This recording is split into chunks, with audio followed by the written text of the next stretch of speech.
गौरा मैया दे रही है सुहाग, चलो रे सखी लेने चलो। गौरा मैया दे रही है सुहाग, चलो रे सखी लेने चलो। गौरा के माथे पे टीका शोभे, टीका शोभे जी टीका शोभे, सिंदूरा है लाल में लाल, चलो रे सखी लेने चलो।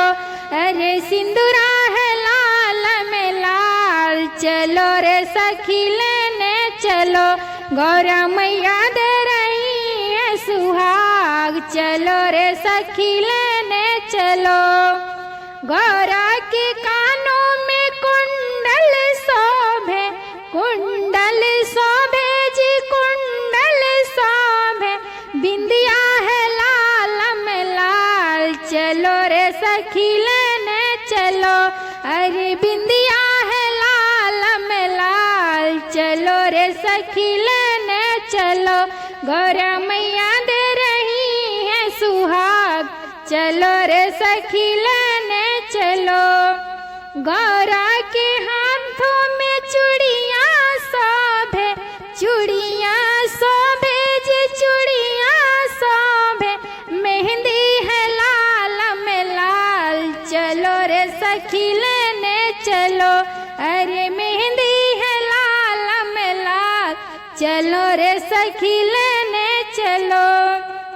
गौरा के पाँव में बिछुआ शोभे, बिछुआ शोभे जी बिछुआ शोभे, महावर है लाल में लाल, चलो रे सखी लेने चलो।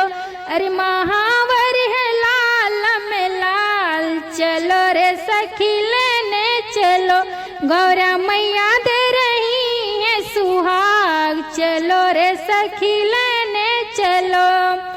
मैया के तन पर सड़िया शोभे, सड़िया शोभे जी सड़िया शोभे, चुनरी है लाल में लाल, चलो रे सखी लेने चलो।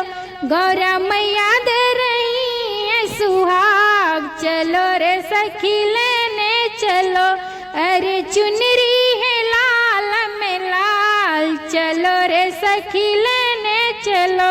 गौरा मैया दे रही है सुहाग, चलो रे सखी लेने चलो। हर हर महादेव। तो गाइज मेरा गाना पसंद आए तो कमेंट करिए और लाइक करिए और सब्सक्राइब करिए और बताइए कमेंट में कि मेरा गाना कैसा लगा। अगर अच्छा लगा हो तो लाइक जरूर करें।